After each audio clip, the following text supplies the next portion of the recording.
Hello mga Bibong Pinay, and welcome to our space where everyone can learn and earn. And today, tuturuan ko kayo kung paano gumawa ng ref magnet. Ayan, so this is so easy lang. Okay, of course, meron lang tayong machine na kailangan for this. Pero, of course, there are so many ways on how you can create ref magnets. So, ipapakita ko rin yun sa mga susunod nating video. So, ito naman yung merong kailangang machine. So, meron din tayong option na wala kang ganitong machine. Okay, pwede rin naman yon. Okay, but today, magfo-focus tayo sa pag-create ng ref magnet using this badge maker, this square badge maker. Okay, so sobrang mabenta nito kasi most of the time, yung mga customers natin, di ba, gusto nila ng yung customization. So, magbibigay lang sila kunyari ng 12 na pictures sa'yo and then i-layout mo siya sa Canva. By the way, I'll be including yung drag and drop template natin sa Canva para pwede mo na lang doon i-drop na lang yung mga photos or kung ano man yung gusto mong gawin na design. Okay? So, ilalagay ko yan sa description box. But for now, let me show you kung ano yung mga kailangan nating tools and materials for this. Okay? So, of course, kailangan natin ng photo paper for this. Dito natin ipiprint yung ating design. Alam nyo ba na nakailang reject ako ng mga consumables because of the photo paper. So, this is very crucial to save you from pag-aaksaya ng mga materials. Ayan. So, sinasabi ko na ang photo paper na perfect for button pins, for badge is this photo paper. Saktong-sakto lang yung GSM niya. Okay? Kasi most of the time, kapag medyo makapal yung photo paper, hindi kinakain ng badge maker. So, hindi siya kumakapit dun sa metal na kailangan niyang kapitan. So, kapag naman masyadong manipis yung GSM o manipis yung iyong paper, okay, so may tendency naman na mapunit siya. So, ito yung perfect talaga na GSM. So, this is yung Mary na photo paper, 108 GSM. Okay, kasi yung mga photo paper na usual na ginagamit ko is QAF, may 120, may 160, may 220, may 300. Ayan, so wala silang 108. So, ito yung photo paper na kailangan mo. So, ilalagay ko din sa baba. So, dahil alam mo na yan, hindi ka na mag-aaksaya ng time, ng energy at ng consumable, okay? So, given that you have a printer, inkjet, so pwede yan pigment or dye ink, okay lang yan, okay? And then, of course, kailangan mo din ng consumable mismo nung badge mo, okay? Or nung ref magnet mo. So, usually, binibili naman to as a set. So, hindi to kasama. Lalagyan lang to na nabili ko sa, I think, sa SNR. Ayan. So, may kasama na siyang mga ganitong consumables. Kasama na to.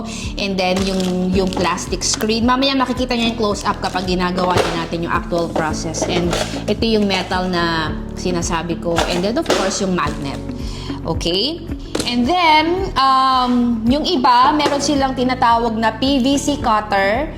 Okay? So, pwede rin yun na pang-cut ng iyong photo paper para hindi time consuming. But just in case na wala ka pa nun, pwede tayong gumamit ng paper trimmer.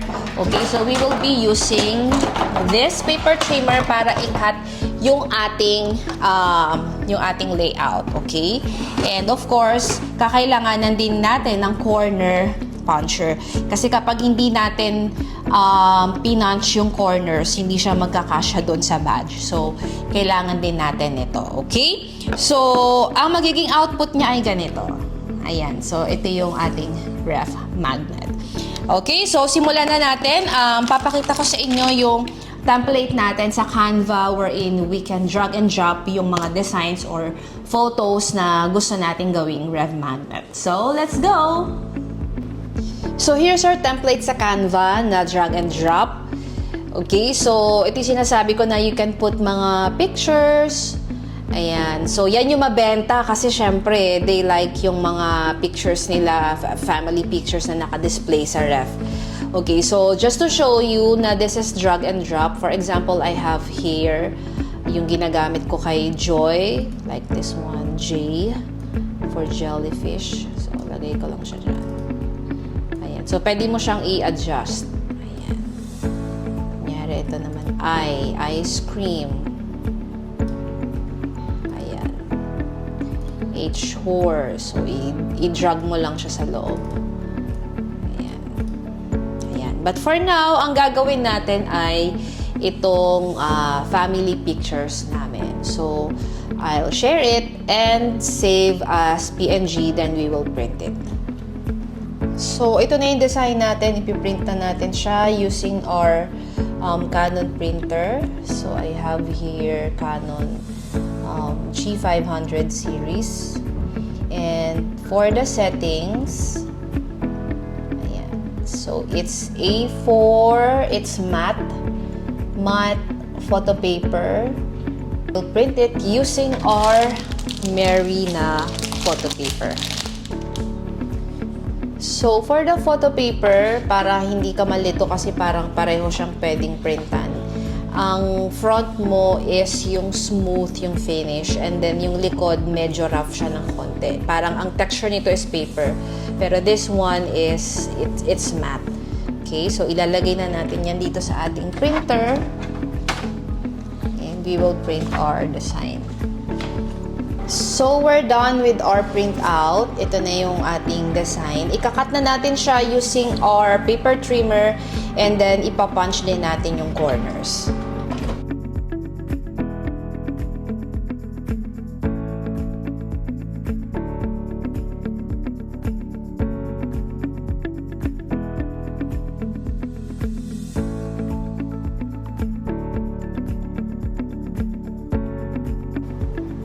So, natapos na natin ang ating cutouts. Ngayon naman ay ipapunch lang natin yung corner using this corner puncher. Okay, so I'll use yung pinakamalaki na round. So,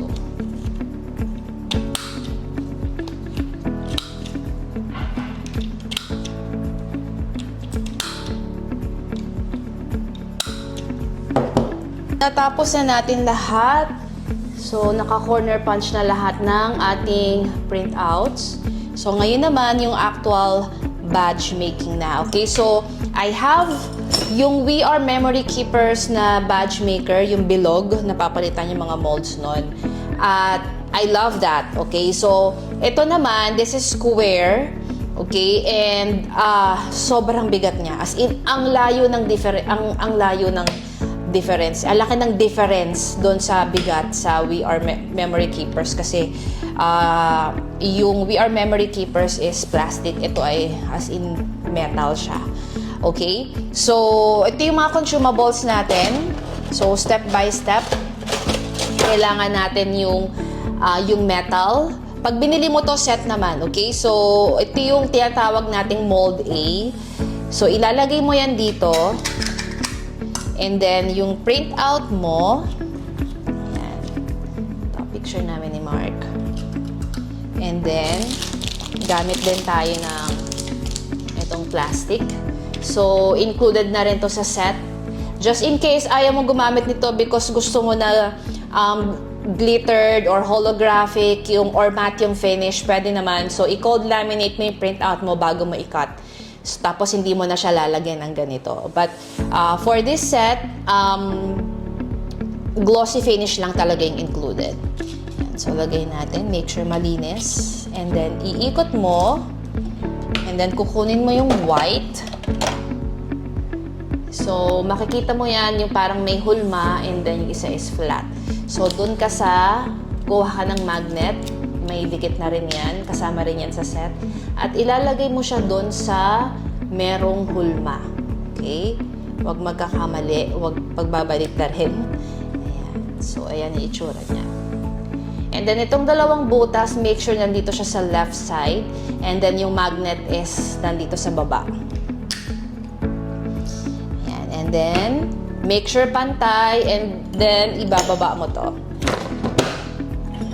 Ikot. Baba again. And ikot again. And tapos na ang iyong fridge magnet. Ayan. Kasama nito. At ito pa. Ayan. Okay. Again.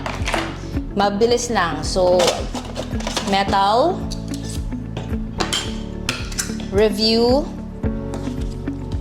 Print out. And then plastic. Ikot. White plastic. Adhesive magnet. Lalagay dun sa may mold na part, square mold. Face down ng magnet. Left side yung butas. Ikot.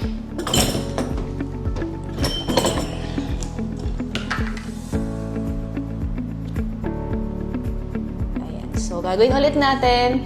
This time, ita-time-lapse natin.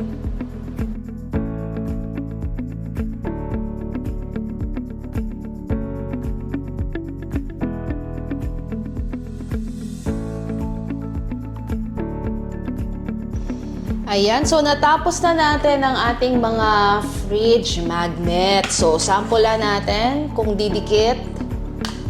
Wow, ayan. So, mamaya ididikit ko to sa aming ref. Sobrang benta nito dahil, of course, sino ba namang ayaw makakita ng inspiration sa kanilang mga fridge, diba? Ayan. So, ayan lahat ang ating batch. So, yung isang batch ay makaka-12 pictures ka. Ayan. So, naka-12 ako. Ayan. So, ito ang ating fridge magnet. Ganyan lang kadali gumawa ng fridge magnet. At alam nyo ba na pwede mo tong pagkakitaan? Okay? Hindi mo kailangang bumili ng madaming machines agad. You can start small. Pwede kang mag-start sa ganitong klaseng business. Pwede mo tong i-offer sa mga kapitbahay mo, sa churchmates mo, or sa mga friends mo sa Facebook. Okay? So, pwede kang magbenta ng isang set since sa isang A4 sheet ay makaka-create ka ng 12 na fridge magnet. So, pwede mo siyang ibenta as a set for 12 pieces. Okay? So, parang 1 dozen. So, kapag kumita ka na dyan at nakita mo na, wow, talagang panibagong income stream na siya sa'yo. So, that's the time na pwede ka mag-invest sa mga machines na magpapabilis ng paggawa mo ng process mo. Like yung mga PVC cutting machines or mga die cutting machines. But to start, at limited lang ang budget mo, as long as you have a printer, bili ka lang ng batch maker like this. And then that's it. Pwede ka nang mag-start ng iyong fridge magnet business. So, sobrang benta nito kasi basta naka-customize sa mga products, ang lakas talaga niyan sa market. Okay, so i-package mo siya ng maayos. Bumili ka ng may mga nabibiling mga box sa Orange app or sa Blue app. And then i-package mo ng maganda yung iyong mga fridge magnet. And then lagyan mo na rin siya ng business card mo para pwede nilang i-visit ang iyong platform. So, gandahan mo lang yung may experience ng customer mo and for sure, pwede ka rin nilang i-recommend sa iba pa nilang mga kaibigan. So, dyan magsisimula ang iyong kumikitang kabuhayan habang nasa bahay. And if you want to know more o kung paano ka makakapag-scale, if for example, may existing business ka na at gusto mo siyang i-scale, gusto mo siyang i-leverage, gusto mong i-improve ang mga skills mo bilang isang mompreneur, I'm inviting you inside our DIY Premium Community because hindi lang mga crafting tutorials and mga creative projects ang tinuturo ko inside. We are also teaching yung mga moms natin on how to build a system para naman hindi sila kailangan na 24/7 present sa business nila, no? Of course, kaya nga tayo nag-start ng business para we can spend time on what truly matters and that's yung ating mga anak, yung ating asawa, di ba? So, ayaw naman natin maging alipin ng negosyo, no? Kaya nga tayo gusto nating mag-business para controlled natin yung time natin. So we are also teaching yung mga moms on how they can build yung kanilang sales funnel, paano mag-create ng landing page. Tuturuan din namin sila about marketing, branding, ayan. So, anything, lahat ng kailangan mo to jumpstart, to scale, and to grow your business, and even to grow yourself as a entrepreneur, tinuturo namin yan inside our premium community. So, if you really want yung guidance talaga from me and sa mga kasamahan ko sa aking team, I'm inviting you inside our DIY Premium Community, and I'm telling you, napakadami mo pang value na makukuha. Hindi lang mga tutorials, even mga ready-made templates that may mga lifetime selling rights. Just in case wala ka pang gamit, gusto mong mag-start lang ng digital business mo, pwede rin. Okay? So, explore mo lahat ng options mo inside our Premium Community. Aabangan kita, and I'll see you sa ating susunod na tutorial. Bye mga Bibong Pinay!